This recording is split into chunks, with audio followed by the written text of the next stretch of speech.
Buen día, compañeros y compañeras.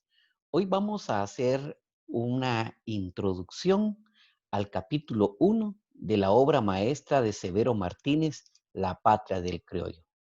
Coincidentemente, en este año 2020 estamos celebrando 50 años ya de esa obra maestra, la cual sigue generando un debate, una discusión, un ensayo prolijo, pero interesante y magnífico, exquisito de disfrutar. Vamos a hablar un poquitito del capítulo 1 con la finalidad de crear argumentos para una discusión, la cual haremos más adelante. Permítanme con ustedes compartir algunos elementos de este capítulo 1 con una pequeña presentación, la cual pues espero sea útil para que podamos tener a la vista algunos elementos que yo considero relevantes de este capítulo 1. El tema principal yo lo he identificado como la conciencia de clase. Cómo la conciencia de clase dentro de la llamada la patria de los criollos o la patria del criollo es importante de analizar, de estudiar, de profundizar para entender un poco el contexto de la sociedad guatemalteca actual. Definitivamente la conciencia de clase dominante no nace de un momento a otro. Es un proceso extenso, largo, estructural que debemos de nosotros, eh, vamos a decir así, estudiar a fondo desde las raíces coloniales. Cuando hablamos de la conciencia de clase en la perspectiva que nos la presenta el doctor Severo Martínez, vamos a iniciar diciendo que nadie, en primer lugar, nadie viene al mundo con una conciencia. La conciencia se va formando en tanto que estamos interactuando con los intereses de un grupo al cual nosotros empezamos a tener conciencia de pertenencia. Aquí este pensamiento dice, nadie viene al mundo con una conciencia ya formada. Esta se va formando, dice, en el curso de los años, según van siendo poco a poco reconocidos como propios los intereses del grupo social en que se vive. Definitivamente esto es importante porque los criollos fueron adquiriendo esa conciencia en la medida que reconocieron como suyos los intereses de sus padres, los conquistadores. Con este pensamiento de partida, nosotros vamos a decir que la conciencia de la clase dominante criolla en Guatemala básicamente tuvo dos elementos de herencia. A partir de esos dos elementos de herencia es que se empieza a formar, a consolidar, a hacer sólida la conciencia del grupo dominante no solo en Guatemala, sino en Centroamérica y diríamos nosotros en la América colonial. Por un lado, un elemento de herencia importante que define la conciencia de clase dominante es ese concepto de herencia biológica, la cuestión racial, ese eurocentrismo de considerar que el hombre blanco y el hombre o el hombre europeo tenía una designación especial y una asignación especial para poder conquistar, dominar y de ser una raza superior. Por un lado, ese pensamiento va a definir el rumbo de la conciencia de la clase dominante. Y otro elemento de herencia muy importante es la herencia económica y también política, por supuesto, en términos de la propiedad de las tierras, en términos de esa fuerza económica que representa la posesión de la tierra y en cuestión de la autoridad política a nivel de las instituciones sobre las cuales se van a posicionar los elementos criollos.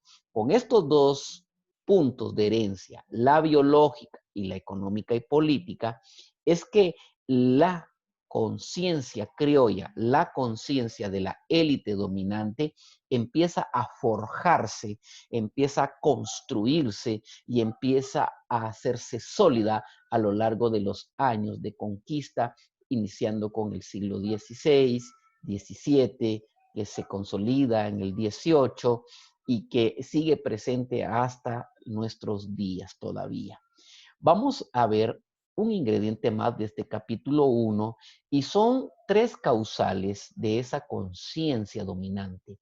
Cómo el grupo dominante de los llamados criollos va a tener tres causas que van a definir la cuestión de la conciencia. Por un lado, una causal es la superioridad tecnológica, ese dominio que tienen de dominar aspectos tecnológicos, va a ir definiendo, por ejemplo, va a ir dando ese sentimiento de superioridad, de ser los portadores, los elegidos para poder tener control y dominio de la sociedad guatemalteca. Esa superioridad, ese sentido de superioridad tecnológica, de ser mejores, de tener el ingenio, la capacidad, tener a su disposición los avances tecnológicos. Por otro lado, otra causal es el sometimiento económico, como ese pensamiento de someter bajo tributo, bajo situaciones de servidumbre al resto de la sociedad, también va a ser un causal de la conciencia dominante, va a ser una causa importante de esa conciencia criolla que prevalece hasta el día de hoy. Esa designación o ese pensamiento de que fueron diseñados o fueron predestinados para tener sometidos económicamente a los demás y que esa en términos divinos es como una voluntad o un diseño de destino. Y ahora, de estas dos causales primeras, la 1 y la 2, la superioridad tecnológica y ese sometimiento económico del resto de la sociedad, va a quedar una tercera, va a derivar en una tercera causal. Y es una inferioridad derivada. De las dos primeras se deriva una inferioridad del resto. Y entonces ese ver hacia abajo, ese ver con menosprecio, con rechazo, ver y hablar sobre el resto de la sociedad con un sentido de superioridad e infundir y sembrar en la conciencia, en el pensamiento social, un sentimiento de inferioridad, son causales importantes a la hora de definir la conciencia criolla. Cuando hablamos de todo esto, la conciencia de los criollos, según Severo Martínez, van a haber dos implicaciones fundamentales. Una de ellas, una implicación que trae la conciencia criolla, es ese derecho de que merecemos. Tenemos el merecimiento por todos los servicios prestados a la corona, merecemos tener esto. Y lo segundo es una continuidad genealógica, ese derecho de darle una continuidad genealógica por los primeros conquistadores. En este caso, el pensamiento criollo, la conciencia criolla es, mis padres fueron los que conquistaron este país, merecemos una continuidad y merecemos, por los servicios prestados a la corona, seguir gobernando, dominando a este país. Muy bien, o a este no país, como también nosotros lo hemos definido. Muy bien. Hay una necesidad en la conciencia criolla, según Severo Martínez en este capítulo 1. Y es que la conciencia de clase dominante siempre necesita idealizar. Si no hay elementos que se puedan idealizar, la conciencia termina derrumbándose. Una de las cosas idealizadas por los criollos fue la conquista.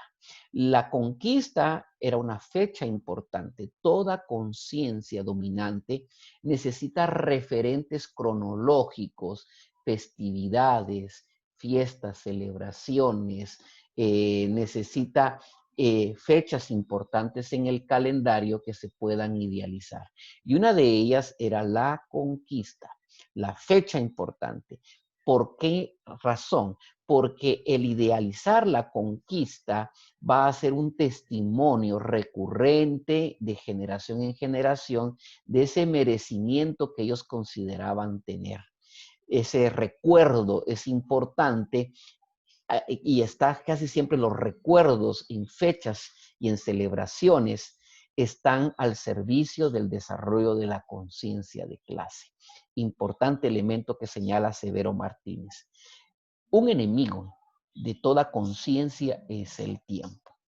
El tiempo tiende a borrar elementos de la conciencia, a no ser que tengamos esos elementos idealizados vivos y presentes a lo largo del tiempo. Por esa razón, los criollos, de generación en generación, buscaban en hechos, en celebraciones, en fiestas, en el tiempo, mantener vivo, porque el tiempo puede en algún momento borrar y entonces eso es una tremenda amenaza, una amenaza muy grave para el desarrollo de la conciencia de clase y el reclamo, por supuesto, de esa herencia, de ese posicionamiento. Sin esas manifestaciones culturales como referencia, toda herencia y posicionamiento de conciencia de clase se pierde. Hoy en día, por ejemplo, nosotros tenemos que los criollos siguen haciendo referencia a fechas importantes. Ya no se celebra el Día de la Conquista, pero hasta no hace muchos años todavía se le celebraba el Día de la Hispanidad, por ejemplo, el 12 de octubre, el llamado Día de la Raza, o por ejemplo, el Día del Ejército, y otras festividades que son un recuerdo o un reclamo de esa herencia de la clase dominante. Vamos a avanzar. Y un enemigo, pues, de la conciencia criolla es también no solo el tiempo, sino que otro enemigo que hay que señalar y que Severo Martínez nos lo marca muy bien en este capítulo 1, es que a la clase de los criollos o al grupo de los criollos no le quedaba bien ser una clase dominante a medias. ¿Qué significa? Que la corona se encargó de crear otro grupo que tenía una conciencia, vamos a decir, si no contraria, antagónica. O sea, antagónica, pero complementaria en cierta manera, y eran los peninsulares. Guardaban ciertos intereses en común, es decir, habían una estructura muy similar, pero eran antagónicos en los aspectos de conciencia. Entonces, los criollos, una clase dominante a medias, porque los peninsulares absorbían mucho del poder institucional, les resta importancia. De ahí que nacen las gestas de independencia, porque hablar de la independencia no es hablar de un gesto del pueblo en nuestro país, al menos en Guatemala.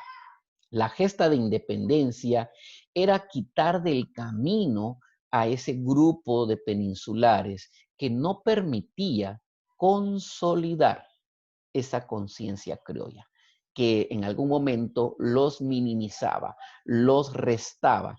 Y es entonces cuando es importante para los criollos en el siglo XIX, en los primeros 25, 30, 35 años, donde se dan las independencias de América, el poder gestarlas a partir de expulsar a los grupos peninsulares que eran un obstáculo en la consolidación de la conciencia criolla. Muy bien, espero que este pequeño resumen pueda ser útil y pueda ser una guía en la lectura que ustedes están teniendo. Al dejar de compartir pantalla, quiero agradecerles su atención y su buen oficio leyendo este capítulo 1 de La Patria del Criollo.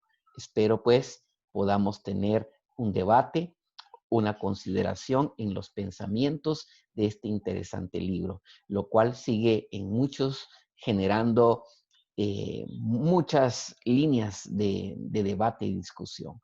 Compañeros, compañeras, hasta la próxima.